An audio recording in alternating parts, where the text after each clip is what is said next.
Praise lord పిల్లలందరూ ఎలా ఉన్నారు? మీరందరూ దేవుని కృపను బట్టి బాగున్నారని నేను నమ్ముచున్నాను. మరి ఈరోజు మనం లెసన్ నెంబర్ 28లో ఉన్నాము. కొర్నేలి అనే ఒక వ్యక్తి గురించి ఈరోజు మనం కొన్ని మాటలు వినబోతున్నాము. సో ఈ లెసన్ యొక్క బైబిల్ పోర్షన్, మెమరీ వర్స్ ఇంకా ఏ ముగ్గురి గురించి విన్న తర్వాత లెసన్లోనికి మనం వెళ్దాము. సో ఈ లెసన్ యొక్క బైబిల్ పోర్షన్ వచ్చేసి అపోస్తుల కార్యములు 10వ అధ్యాయం, అపోస్తుల కార్యము 11వ అధ్యాయంలో 1 నుంచి 18 వచనములు. ఈ లెసన్ యొక్క మెమరీ వర్స్ వచ్చేసి అపోస్తుల కార్యములు 10వ అధ్యాయం 34 నుంచి 35 వచనములు నేను చదివి వినిపిస్తాను. అప్పుడు పేతురు నోరు తెరిచి ఇట్లా, నేను దేవుడు పక్షపాతి కాడని నిజముగా గ్రహించి ఉన్నాను. ప్రతి జనములోనూ ఆయనకు భయపడి నీతిగా నడుచుకొని వానిని ఆయన అంగీకరించును. Acts of Apostles chapter 10 verse 34 to 35. Then Peter opened his mouth and said, In truth I perceive that God shows no partiality, but in every nation whoever fears him and works righteousness is accepted by him. ఈ lesson యొక్క గురి ఏంటంటే, దేవుడు పక్షపాతి కాదు, దేవుడు partial కాదు. ఇంకా ఈ భూమిపైన ఎవరైనా కానీ జనాలందరినీ దేవుడు రక్షించడానికి చాలా ఇష్టపడుతున్నాడు, చాలా వేచి ఉన్నాడు అని చెప్పేసి మెయిన్ ఈ విషయం గురించి మనం ఈ లెసన్లో వినబోతున్నాము. సో మనం యాజ్ యూజువల్గా లాస్ట్ లెసన్లో విన్న తోమా, యేసయ్య యొక్క అపోస్తలుడు శిష్యుడు తోమా గురించి విన్నాం కదా. మనం ఆయన గురించి ఒకసారి రివైజ్ చేసుకొని లెసన్లోనికి వెళ్దాము. మనం విన్నాం కదా, ఆయన అనుమానపు తోమాగా పిలువబడ్డాడు. ఎందుకంటే ఇప్పుడు మనం కొన్ని సందర్భాలు ఆయన గురించి వినే ధన్యత దేవుడు మనకి లాస్ట్ వీక్ అనుగ్రహించాడు కదా.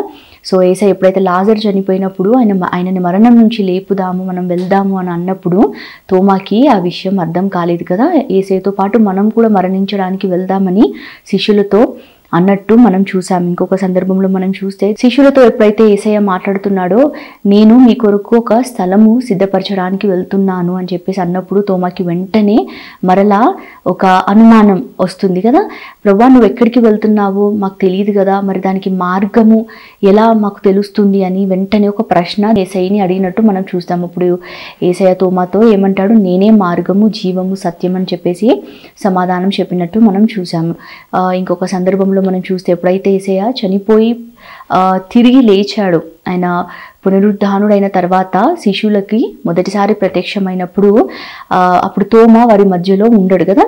సో అదే విషయము యేసయ్య తిరిగి వెళ్ళిపోయిన తర్వాత శిష్యులు తోమాతో ఆ విషయం పంచుకుంటారు కదా, మేము యేసయ్యని చూసాము, ఆయన మరణం నుంచి తిరిగి లేచాడని చెప్పినప్పుడు తోమా అప్పుడు వారితో ఏమన్నట్టు గుర్తుంది కదా మనకి, నేను యేసుని చూసి ఆయన గాయాలలో నా వేలు పెట్టి చూస్తేనే తప్ప నేను నమ్మను అని చెప్పేసి ఆయన తన ఒక ఆలోచనని శిష్యులతో పంచుకున్నట్టు మనం చూస్తాం. తర్వాత రెండోసారి ఎప్పుడైతే యేసయ్య వారికి ప్రత్యక్షం అవుతాడో అప్పుడు తోమాతో దేవుడు స్వయంగా మాట్లాడినట్టు మనం చూస్తాం కదా. యేసయ్య తన గాయాలను తోమాకి చూపించి అవిశ్వాసివి కాక విశ్వాసివై ఉండు అని చెప్పేసి అంటాడు. తర్వాత ఇంకో మంచి మాట కూడా చెప్తాడు, నువ్వైతే నన్ను చూచి నమ్ముచున్నావు కానీ చూడక నమ్మిన వారు ధన్యులు అని చెప్పేసి కూడా ఒక మాట యేసు తోమాతో స్వయంగా చెప్పినట్టు మనం విన్నాం. తర్వాత ఎప్పుడైతే యేసయ్య తిరిగి పరలోకానికి వెళ్ళిన తర్వాత పరిశుద్ధాత్మని దేవుడు పంపించినప్పుడు తోమా పరిశుద్ధాత్మతో నిండినవాడై దేవుని కొరకు గొప్పగా వాడబడిన వాడని మనం విన్నాం కదా. అనుమానంగా ఉన్న తోమా యేసయ్య కొరకు చాలా చాలా బలంగా వాడబడినట్టు భారతదేశానికి ఆయన వచ్చి సువార్తని ప్రకటించి యేసయ్య ప్రేమను మనందరికీ ఆయన పరిచయం చేసినట్టు మనం చూసాం కదా. కేరళలో మొదటగా ఆయన సువార్తని తీసుకొచ్చినట్టు మనం చూసాం. తర్వాత చరిత్ర చెప్తుంది ఆయన హతసాక్షి లాగా అయ్యాడని, ఆయన యేసయ్య కొరకు చనిపోయాడని చెప్పేసి కూడా మనము లాస్ట్ వీక్ విన్నాం.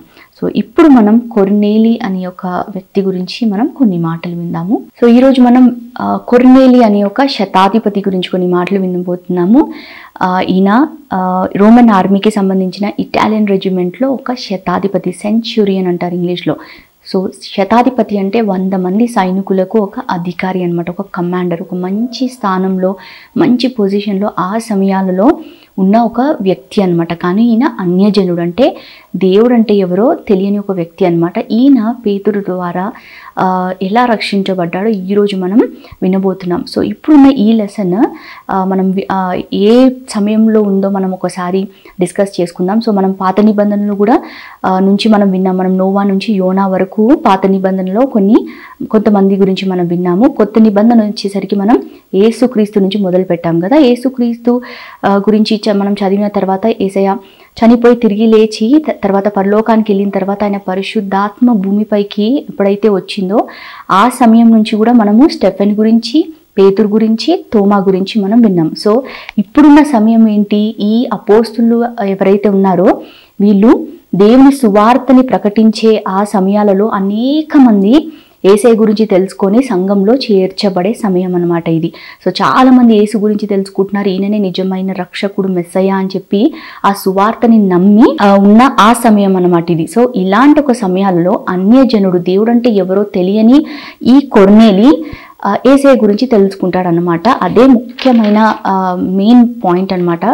సో అది ఎలాగో మనం విందాము. సో పరిశుద్ధాత్మ ఎప్పుడైతే భూమిపైకి దిగి వచ్చిందో ఆ సమయంలో ఈ భూమిపైన 3 రకాల జనాలు ఉన్నట్టు మనం చూస్తాము. ఒకరేమో యూదులు, ఇంకొకరు అన్యజనులు, ఇంకొకరు సంఘం. సో యూదులు అంటే మనకు తెలుసు కదా, మోషే ద్వారా ఐగుప్తు నుంచి బయటకు వచ్చిన ఇశ్రాయేలీలు ఎవరైతే ఉన్నారో వాళ్ళే యూదులు, ధర్మశాస్త్రాన్ని పాటించేవారు, మనకు తెలుసు కదా. సో నెక్స్ట్ ఇంకా అన్యజనులు. అన్యజనులు అంటే మనం ఇందాకే విన్నాం, యేసు అంటే ఎవరో తెలియని, నిజమైన దేవుడు అంటే ఎవరో తెలియని గుంపు, విగ్రహారాధన చేసే వాళ్ళే అన్యజనులు. 3వ గుంపు వచ్చేసి సంఘం. సంఘం అంటే ఎవరంటే ఎవరైతే సువార్తను నమ్మి, అంటే యేసయ్య నా పాపంలో కొరకు చనిపోయి తిరిగి లేచాడని, రక్తం ద్వారానే పాప క్షమాపణ ఉందని ఎవరైతే నమ్ముతారో అలాంటి వారే సంఘంలో చేర్చబడతారనమాట. ఆ గుంపే సంఘం అని చెప్పేసి మనం అనొచ్చు అనమాట. సో ఈ 3 గుంపులుగా ఆ సమయాలలో మనుషులు ఉండేవారు. సో యేసయ్య పుట్టినది యూదుల కుటుంబంలో. ఇంకా మనం చూస్తే పరిశుద్ధాత్మ ఎవరైతే పొందారో 120 మంది, వాళ్ళందరూ కూడా యూదులే. కాకపోతే వాళ్ళు తెలుసుకున్నారు యేసయ్య దేవుని కుమారుడు అని చెప్పేసి, ఈయననే రక్షకుడు, మెస్సయ్య అని చెప్పేసి ఆ యూదులే నమ్మారనమాట. సో వారే సంఘంగా పిలువబడుతున్నారు. సో క్రైస్తవులుగా వాళ్ళు పిలువబడుతున్నారు అనమాట. సో మనం చూస్తే ఇప్పుడు ఈ అన్యజనుల గుంపులో ఉన్న కొర్నేలి ఎలా దేవుని తెలుసుకున్నాడు, ఎలా యేసయ్యని నమ్మాడని చెప్పేసి మనము కొన్ని మాటలు విందాం ఇప్పుడు.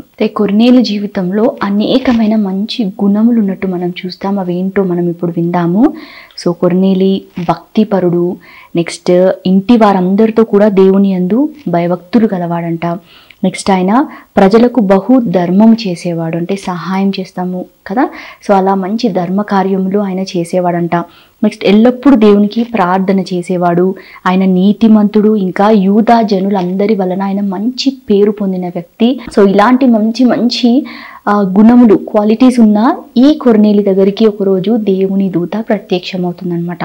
సో ప్రత్యక్షమయ్యి మాట్లాడుతుంది, కొర్నేలి నీ ప్రార్థనలు ఇంకా నీ ధర్మ కార్యములు ఏవైతే ఉన్నాయో అవి దేవుని సన్నిధికి జ్ఞాపకార్థంగా చేరినాయి. సో కొర్నేలి యొక్క ప్రార్థనలు ఇంకా ఆయన చేసే మంచి మంచి ధర్మములు, కార్యములు ఏవైతే ఉన్నాయో అవన్నీ దేవుని సన్నిధికి చేరాయంట.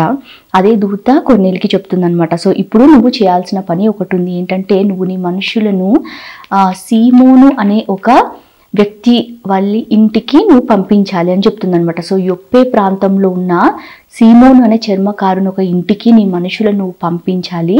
పంపిస్తే అక్కడ వాళ్ళ ఇంట్లో పేతురు అని ఒక వ్యక్తి ఉన్నాడనమాట. సో చెప్తుందనమాట దూత.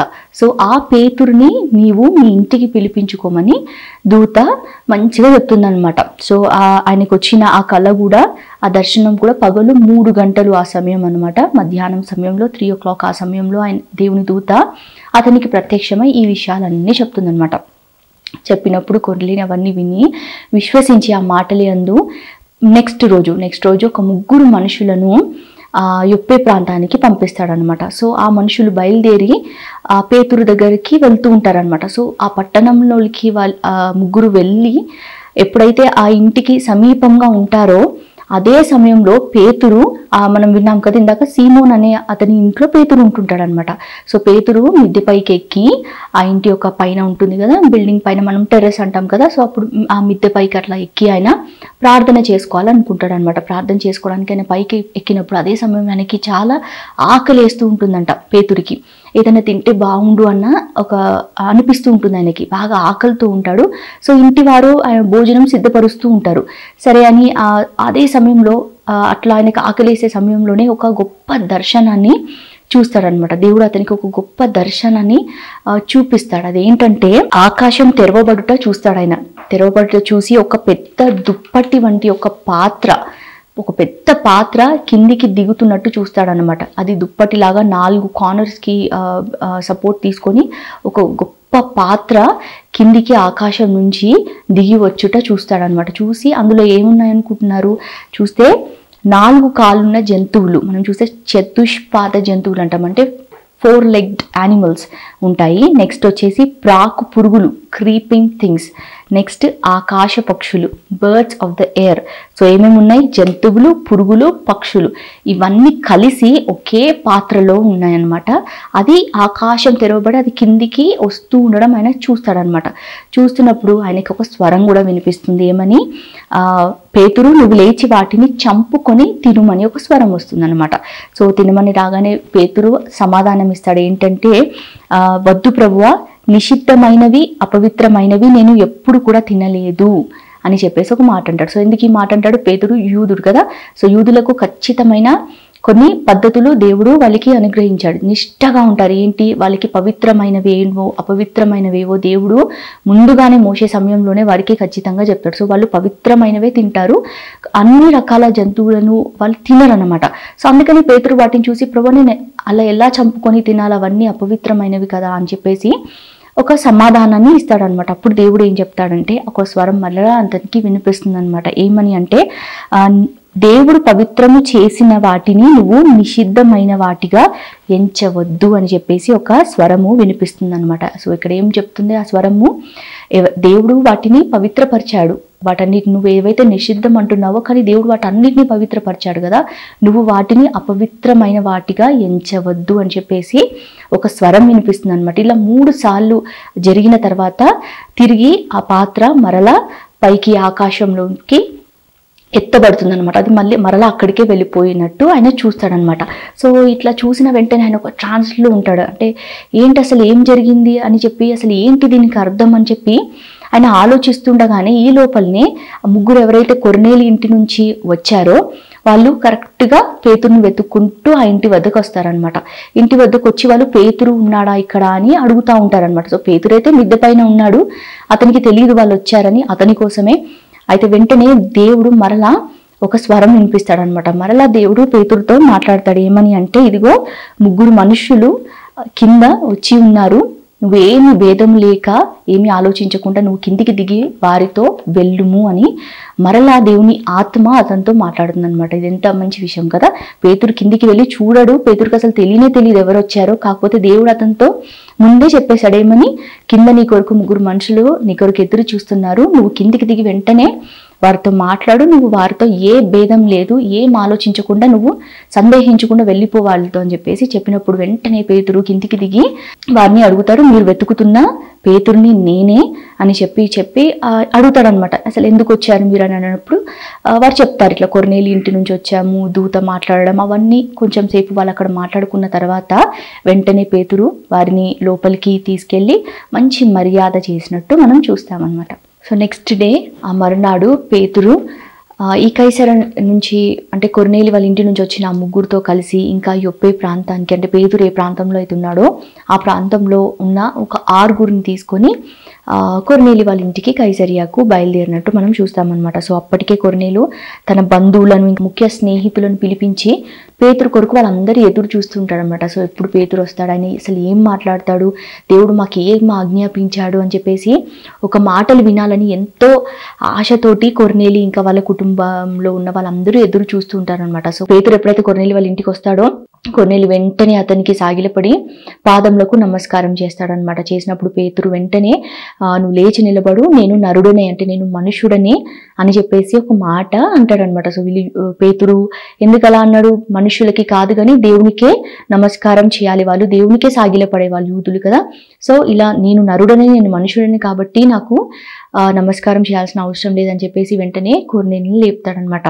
సో ఇలా జరిగిన తర్వాత పేతురు లోపలికి వెళ్తాడు. కొర్నేలి వాళ్ళ ఇంటికి లోపలికి వెళ్ళినప్పుడు అక్కడ ఉన్న చాలా మంది బంధువులను స్నేహితులను చూసినప్పుడు ఆయనకి ఆశ్చర్యం వేస్తుంది. అప్పుడు పేతురు వారితో ఒక మాట అంటాడనమాట. ఏమని, అన్య జాతి వానితో సహవాసం చేయడానికి కానీ ముట్టుకోవడానికి కానీ యూదునికి ధర్మం కాదని మీకు తెలియను అని చెప్పేసి ఒక మాట అంటాడనమాట. సో ఇందాక మనం యూదులు తినే విషయంలో ఎంత నిష్టగా ఉంటారో మనం విన్నాం కదా. పవిత్రమైనవి అపవిత్రమైనవి వాళ్ళకి తెలుసు, ఏవి తినాలో ఏవి తినొద్దు. ఆ ధర్మశాస్త్రంలో దేవుడు మోషే ద్వారా చాలా పర్టికులర్గా కొన్ని ఆజ్ఞలు వాళ్ళకి ఇచ్చాడు కదా. సో అందులో ఇది కూడా ఒకటి, వాళ్ళు విగ్రహారాధన చేసే వాళ్ళు కానీ అన్యజనులను కానీ ఈ యూదులైన వాళ్ళు ఇశ్రాయేలీయులు అనేవారు వారితో సహవాసం చేయరన్నమాట. సో వాళ్ళు ప్రత్యేకంగా ఉంటారని చెప్పేసి మనకి ఇక్కడ అర్థమవుతుంది. సో అదే మాట పేతురు కొర్నేలి వాళ్ళతో అంటుంటారనమాట. అన్యజనులు వాళ్ళతో సహవాసం చేయటం ధర్మం కాదు, అయినను దేవుడు మీ వద్దకు ఈ రోజు నన్ను పంపినందుకు నాకు అర్థమైంది ఒక విషయం అని చెప్పేసి చెప్తుంటాడు అనమాట. ఏమని అంటే, ఏ మనుష్యుడు కూడా దేవుని దృష్టిలో నిషేధింపదగిన వాడు కాదు, అపవిత్రుడు అయిన వాడు కాదు అని చెప్పేసి నాకు అర్థం అవుతుంది అని చెప్పేసి ఒక మాట అంటాడనమాట. సో అప్పటి వరకు యూదులు అన్యజనులు వేరు వేరు దేవుని దృష్టిలో అని చెప్పేసి పేతురికి అనిపించిన ఆ సమయంలో, ఎప్పుడైతే దేవుడు స్వయంగా ఒక అన్యజనుడి ఇంటికి పేతుర్ని పంపించాడో అప్పుడు పేతురికి అర్థమవుతుంది ఏ మనుషుడు కూడా నిషేధించబడిన వాడు కాదు, రిజెక్ట్ అయిన పర్సన్ కాదు, అపవిత్రుడు అయిన ఒక మనిషి కాదు, అలా చెప్పకూడదని చెప్పేసి దేవుడు నాకు చూపించాడు అని చెప్పేసి అంటాడనమాట. సో ఆ దర్శనం ఏదైతే ఆయనకు మిద్దె మీద ఉన్నప్పుడు కలిగిందో, పక్షులు, పశువులు, పురుగులు ఏవైతే ఒకే పాత్రలో అవన్నీ కలిసి ఉన్నట్టు పేతురికి కనిపించింది కదా. సో ఆయనకు ఆ రోజు ఆ దర్శనం యొక్క భావము అర్థమైందనమాట. ఏంటి, అవన్నీ ఒకే పాత్రలో ఉండడానికి, పవిత్రమైనవి అపవిత్రమైనవి అన్నీ ఒకే పాత్రలో ఉండడం అంటే అన్యజనులే కాదు, యూదులు ఎవరైనా సరే దేవుని దృష్టికి ఏ భేదము లేదు అని చెప్పేసి ఆ రోజు ఆయనకి అర్థమవుతుంది అనమాట. సో ఎవరిని కూడా అపవిత్రం అని చెప్పేసి ఎంచకూడదని చెప్పేసి నాకు అర్థమవుతుంది అని చెప్పి, అందుకే నేను వచ్చాను మీ వద్దకు అని చెప్తాడనమాట. సో మీరు నన్ను ఎందుకు పిలిపించారు అని చెప్పేసి కొర్నేలిని అడిగినప్పుడు, కొర్నేలి ఆ 3 గంటల సమయంలో ఏదైతే ఆయనకి దర్శనం వచ్చిందో అదంతా వివరిస్తాడనమాట. దూత వచ్చినది అదంతా వివరించి ఆయన ఏం చెప్తాడు, ప్రభువు నీకు ఆజ్ఞాపించినవి ఏవైతే ఉన్నాయో వినుటకు ఇప్పుడు మేమందరూ దేవుని ఎదుట ఇక్కడ కూడుకున్నాము అని చెప్పేసి అంటాడనమాట. సో ఇప్పుడు దేవుడు నీకు ఏదైతే ఆజ్ఞాపించాడో ఆ మాటలన్నీ నీ ద్వారా వినడానికి మేమందరం సిద్ధంగా ఉన్నాము అని చెప్పేసి పేతురుతో అన్నప్పుడు, పేతురు వెంటనే వారి మధ్యలో నిల్చొని మాట్లాడడం మొదలు పెడతాడనమాట. చాలా చాలా మంచి మంచి విషయాలు పేతురు వాళ్ళకి వారి ఇంటిలో బోధించడం మొదలు పెడతాడు. ఏమని అంటే, దేవుడు పక్షపాతి కాదని నిజముగా నేను గ్రహించి ఉన్నాను అంటాడు. పక్షపాతి అంటే మనకు తెలుసు కదా, పార్షాలిటీ, ఒకరిని ఒకలాగా చూడడం, ఇంకొకరిని ఇంకొకలాగా చూడడం, కొందరిని తక్కువ చేసి చూడడం, కొందరిని ఎక్కువ చేసి చూడడాన్ని పక్షపాతం అంటారు కదా. సో దేవుడు ఇలా పార్షాలిటీ, పక్షపాతం చూపించేవాడు కాదని నేను ఈరోజు నమ్ముచున్నాను. ఇంకా ఆయా జనములలో, లోకంలో ఉండే ఏ కోణలో ఎక్కడ ఏ మనుషులున్నను ఆయా జనములలో దేవునికి భయపడి దేవునికి నీతిగా ఎవరైతే నడుచుకుంటారో వారందరినీ దేవుడు అంగీకరిస్తారు అని చెప్పేసి ఒక మాట దృఢంగా వారి మధ్యలో చెప్తారనమాట. సో ఈ మాటకు అర్థం ఏంటి, ఇప్పుడు మన లోకంలో ఏ మూలకి ఏ మనుషులున్నా వాళ్ళు ఎవరైనప్పటికీ, దేవుని తెలుసుకున్న వాళ్ళైనా తెలుసుకుని వాళ్ళైనా ఎవరైనప్పటికీ దేవునికి భయపడి నీతిగా నడుచుకునే వారు ఉంటారు కదా, వారందరినీ దేవుడు అంగీకరించడానికి సిద్ధంగా ఉన్నాడని చెప్పేసి మాట చెప్తాడనమాట. ఇంకా యేసుక్రీస్తు అందరికీ ప్రభువు అని చెప్పేసి ఒక మాట చెప్తాడనమాట. చెప్తూ ఇంకా చెప్తాడు, ఈ యేసయ్యని మ్రాను మీద వేలాడదీశారంటే సిలువకు వేశారు, మేము ఆయనకి సాక్షులుగా ఉన్నాము అని చెప్పేసి, ఇంకా దేవుడు అతన్ని 3వ దినము లేపి మాకే అతన్ని ప్రత్యక్షపరిచాడు. అంటే శిష్యులకే కదా మొదట యేసయ్య కనిపించాడు, అదే మాట వాళ్ళకి వివరించి చెప్తూ ఉంటాడనమాట. చెప్తూ ఉండి ఇంకా అంటాడు, యేసుక్రీస్తుపై ఎవరైతే విశ్వాసం ఉంచుతారో ఆయన నామము మూలంగా ప్రతి ఒక్కరికి పాప క్షమాపణ దొరుకుతుంది అని ఆయన చెప్తూ వస్తుంటాడనమాట. పేతురు ఏమని చెప్తాడు, యేసుక్రీస్తు పైన విశ్వాసం ఉంచిన వారికి ఇంకా ఆయన నామమున పాప క్షమాపణ దొరుకుతుంది అని చెప్పేసి చెప్తుంటాడనమాట. సో ఈ మాటలు పేతురు చెప్పుతుండగానే ఆ మాటల యందు విశ్వాసం ఉంచి, ఆ మాటల యందు నమ్మి, ఆ సువార్తను అంటే యేసుక్రీస్తును నమ్మిన ఆ కొర్నేలి ఇంటిలో ఆ రోజు ఒక గొప్ప అద్భుతం జరుగుతుంది అనమాట. ఏంటంటే ఆ మాటలు వింటుండగానే వారిపైన పరిశుద్ధాత్మ దిగుతుందన్నమాట. సో పరిశుద్ధాత్మ దిగి వారు భాషలతో మాట్లాడడం మొదలు పెడతారనమాట. సో భాషలు మాట్లాడడం అంటే ఆత్మ పొందుకున్న వారిలో ఒక సూచన భాషలు మాట్లాడడం అనమాట. మనం అన్య భాషలు అంటామంటే వారికి అర్థం కాని భాష అది దేవునితో వాళ్ళు మాట్లాడే భాష అనమాట. అది దేవునికి అర్థమయ్యే భాష, అది అన్య భాష అంటారనమాట. అదొక సైన్ అనమాట పరిశుద్ధాత్మ పొందుకున్న వారిలో. సో వారు వెంటనే ఆ మాటలు వింటుండగానే వారిపై పరిశుద్ధాత్మ నింపుదల వాళ్ళకి దొరికి అన్య భాషలతో వాళ్ళు మాట్లాడడం మొదలు పెట్టగానే పేతురు ఇంకా పేతురుతో వచ్చిన వారు అది చూసి ఎంతో ఆశ్చర్యపోతారు. ఎందుకు వీరు మా వలనే ఇలా భాషలు మాట్లాడుతున్నారే, మా వలనే దేవుడు అన్యజనులకు కూడా పరిశుద్ధాత్మను అనుగ్రహించాడే అని చెప్పేసి వారిలో ఒక గొప్ప ఆశ్చర్యం కలిగి ఇలాంటి వారికి బాప్టిజం ఇవ్వడానికి ఎవరు ఆటంకపరుస్తారని చెప్పేసి వెంటనే వారికి ఆ రోజు బాప్టిజం, నీటిలో బాప్టిజం ఇచ్చినట్టు మనం చూస్తామన్నమాట. సో ఎంత అద్భుతమైన విషయం కదా. సో మొదటి అన్యజనుడు రక్షణలోకి రావడం అనేది ఈ కొర్నేలి వాళ్ళ కుటుంబమే అనమాట. అది కూడా పేతురుకి ఆ రోజే అర్థమవుతుంది. ఏంటి, యూదులకే ఇశ్రాయేలీలకే కాదు, దేవుడు అన్యజనులకి కూడా రక్షణ అనే ఒక ద్వారం, రక్షణ అనే ఒక తలుపును తెరిచి ఉన్నాడు. దేవుడు ఈ జనములలో ఎవరైనప్పటికీ ఆయనకు భయపడి నీతిగా నడుచుకునే వారి ప్రతి ఒక్కరిని అంగీకరించబోతున్నాడు.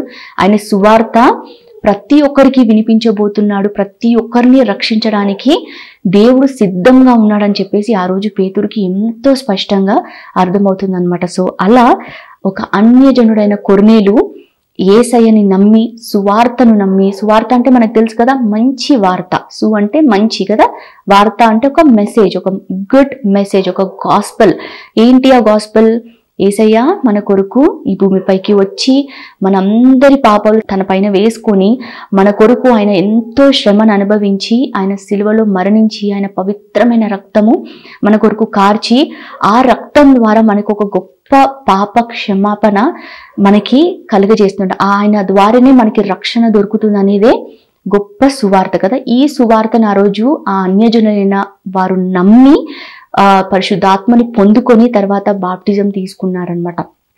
సో ఇంత గొప్ప ఒక వ్యక్తి గురించి ఈరోజు మనము వినడానికి దేవుడు మనకి ఎంతో గొప్ప ధన్యతని ఇచ్చాడు కదా. సో ఈ లెసన్ ద్వారా మనము ఏమి నేర్చుకోబోతున్నామో ఒక్క పాయింట్ మనం డిస్కస్ చేసుకొని ఈ లెసన్ని మనం ముగించుకుందాం. సో ఈరోజు కొర్నేలి యొక్క జీవితాన్ని దేవుడు మన ముందుంచి మనతో ఏం మాట్లాడబోతున్నాడో మనం ఒక పాయింట్లో డిస్కస్ చేసుకుందాము.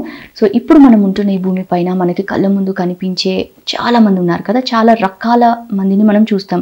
ఒకరేమో యేసయ్య నిజమైన దేవుడని నమ్మేవారు క్రైస్తవులు, ఇంకొకరు విగ్రహారాధన చేసేవాళ్ళు, వేరే వారు యేసు కాక వేరే దేవుడే నిజమైన దేవుడని నమ్మేవారు అన్యజనులు అని చెప్పేసి మనం ఇందాక విన్నాం కదా. ఇంకొక గుంపు కూడా ఉంది, అసలు దేవుడంటే అసలు లేరు, దేవుడే లేడు ఈ లోకంలో అని చెప్పి నమ్మేవారు కూడా ఉంటారు. వాళ్ళని ఏథీస్ట్ అంటాం, మనం నాస్తికులు అంటాం. సో క్రైస్తవులు, అన్యజనులు, నాస్తికులు అనమాట. ఇలా 3 రకాల మందిని మనం రోజు దినదినం చూస్తూనే ఉంటాం ఈ లోకంలో. సో ఈరోజు మనకి కొర్నేలి ఒక లెసన్ ద్వారా, ఆయన జీవితం ద్వారా మనకు అర్థమైంది ఏంటంటే దేవుడికి మట్టుకు భేదం ఏమీ లేదు. మనకి భేదం ఉండొచ్చు, మనకి కనిపించిన వాళ్ళలో ఇంత రకాల మంది మనకి అనిపించవచ్చు, కానీ దేవుని దృష్టిలో ఎటువంటి భేదం లేదు. అన్యజనుడైనప్పటికీ, దేవుడు అంటే ఎవరు ఎరగన వారైనప్పటికీ దేవుడు ప్రతి ఒక్కరిని రక్షించడానికి చాలా చాలా సిద్ధంగా ఉన్నాడని ఒక గొప్ప విషయము మనకి కూడా ఈరోజు ఈ లెసన్ ద్వారా అర్థమైంది. సో దేవుడు ఏ మూలకి ఏ మనిషి ఉన్నను వారిని రక్షించడానికి ఆయన సిద్ధంగా ఉన్నాడని చెప్పేసి మనం ఈరోజు తెలుసుకోవాలి. సో ఎలా రక్షణ అని చెప్పేసి మనం ఇప్పుడు మాట్లాడుకుందాము. మనము ఇందాక విన్న ఈ కొర్నేలి ఒక జీవితంలో ఒక మంచి గుణములు మనం డిస్కస్ చేసుకున్నాం కదా. ఆయనకి కొన్ని మంచి క్వాలిటీస్ ఉన్నట్టు మనం డిస్కస్ చేసుకున్నాం. ఏంటవి? ఆయన ఎంతో భక్తిపరుడు, ప్రార్థన చేసేవాడు, ధర్మకార్యములు చేసేవాడు కదా, ఇంకా చాలా ప్రార్థన పరుడు అని చెప్పేసి కూడా మనం విన్నాం. ఇంత మంచి గుణములున్న కొర్నేలికి రక్షణ దొరికిందా చెప్పండి? ఇంత మంచి గుణములు ఉన్నందుకు రక్షణ దొరికిందా? లేదు కదా. ఒకవేళ నిజంగానే ఇంత మంచి గుణములు ఉన్నందుకు ఆయనకి రక్షణ ఒకవేళ లభించి ఉంటే పేతురు అసలు అతని ఇంటికి వెళ్ళాల్సిన అవసరం ఉండేది కాదు కదా. దేవుడు అసలు పంపించాల్సిన అవసరం లేదు పేతుర్ని. నీకు రక్షణ దొరికింది, నువ్వు మంచి మంచి పనులు చేస్తున్నావు అని చెప్పి దేవుడు అప్పుడే చెప్పుండేవాడు. కానీ దేవుడు పేతుర్ని పంపించాడు. ఎందుకు? ఆయనకి రక్షణ మంచి పనులు చేసినందుకు దొరకదు, సువార్త ద్వారానే రక్షణ కొర్నేలి కుటుంబానికి దొరకాలని చెప్పి దేవుడు ఆ రోజు పేతుర్ని వారి ఇంటికి పంపినట్టు మనం చూస్తాం. సో పేతురు చెప్పిన ఆ మాటలను, ఆ సువార్తను ఎప్పుడైతే కొర్నేలి విని నమ్మాడో, విశ్వసించాడో, వెంటనే వారికి ఏం దొరికింది? రక్షణ దొరికింది. సో ఇక్కడ మనకు అవ్వాల్సిన విషయం ఏంటంటే, మనం మంచి పనులు చేసి, ఇతరులకి సహాయం చేసి, ఉపవాసం ఉండి, ప్రార్థన చేసి, ఇవన్నీ చేస్తే మనకి రక్షణ దొరకదు. కానీ రక్షణకు ఒకటే ఒక మార్గం, అది సువార్త ద్వారానే కదా.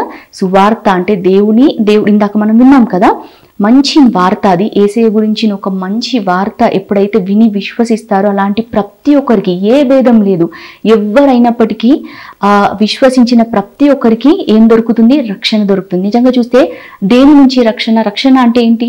రక్షించబడడం. సాల్వేషన్ అంటే సేవింగ్ కదా, ఒక దాని నుంచి విడిపించబడడం, లేదా ఒక దాని నుంచి మనకి రక్షణ దొరకడం. సో దేని నుంచి రక్షణ అంటే, మనం చూస్తే పాపం నుంచి ప్రతి మనిషికి మరణం అనేది వచ్చిందనమాట. సో ఆ మరణం నుంచే దేవుడు మనల్ని విడిపించడానికి, నిత్య మరణం నుంచి మన ఆత్మని దేవుడు విడిపించడానికే ఆయన మన కొరకు శ్రమపడి, సిలువ వేయబడి, తిరిగి లేచాడని చెప్పేసి సువార్త మనకి బోధిస్తుంది అనమాట. మనం తెలుసుకోవాల్సిన విషయం ఏంటంటే, మంచి పనులను బట్టి కాదు, కానీ ప్రతి ఒక్కరికి ఒకటే ఒక మార్గం రక్షణకి, అది సువార్త అనే మార్గం అని చెప్పేసి. దేవుడు మన నుంచి ఏం కోరుకుంటున్నాడు? ఇప్పుడు వింటున్న మీ నుంచి, నా నుంచి కోరుకునేది ఏంటంటే, మనం కూడా ఈ సువార్తని హృదయపూర్వకంగా నమ్మి విశ్వసించి దేవుణ్ణి మనము ప్రభువుగా, రక్షకుడుగా మనం యేసుని అంగీకరించిన వారమైతే, బాప్టిజం తీసుకొని ఇంకా దేవుడు వెంటనే తన పరిశుద్ధాత్మ అనే వరాన్ని మనకి అనుగ్రహిస్తాడనమాట. సో మనం కూడా ఈ మార్గంలో నడవాలని మన నుంచి దేవుడు కోరుకుంటున్నాడు. ఇంకా ఇలా బాప్టిజము, పరిశుద్ధాత్మని పొందుకున్న మనము చనిపోయే వరకు, మన చివరి శ్వాస వరకు దేవునికి సాక్షిగా ఉండి ఆయన కొరకు వాడబడాలనేదే దేవుడు మీ నుంచి, నా నుంచి కోరుకుంటున్నాడని చెప్పేసి ఈ చిన్న మాటని మనం జ్ఞాపకం చేసుకోవాలి. సో మనం ఈ కొత్త నిబంధనలో ఈరోజు మనం లాస్ట్ లెసన్ ముగించేసామన్నమాట. సో నెక్స్ట్ వీక్ మనం ఒక కొత్త టాపిక్ గురించి మనం డిస్కస్ చేసుకుందాము. సో మనం ఒక చిన్న ప్రేయర్ చేసుకొని ఈ సెషన్ని ముగించుకుందాం. పరలోకమందున మా తండ్రి పరిశుద్ధుడా, ఈరోజు కొర్నేలి గురించి ప్రభువా, ఒక గొప్ప శతాధిపతి, ఒక మంచి పొజిషన్లో ఉన్న ఒక వ్యక్తి, అన్యజనుడైనప్పటికీ ప్రభువా నీ గొప్ప సువార్తను అతనికి పరిచయం చేసి అతన్ని మీరు రక్షించుకున్నారు ప్రభువా.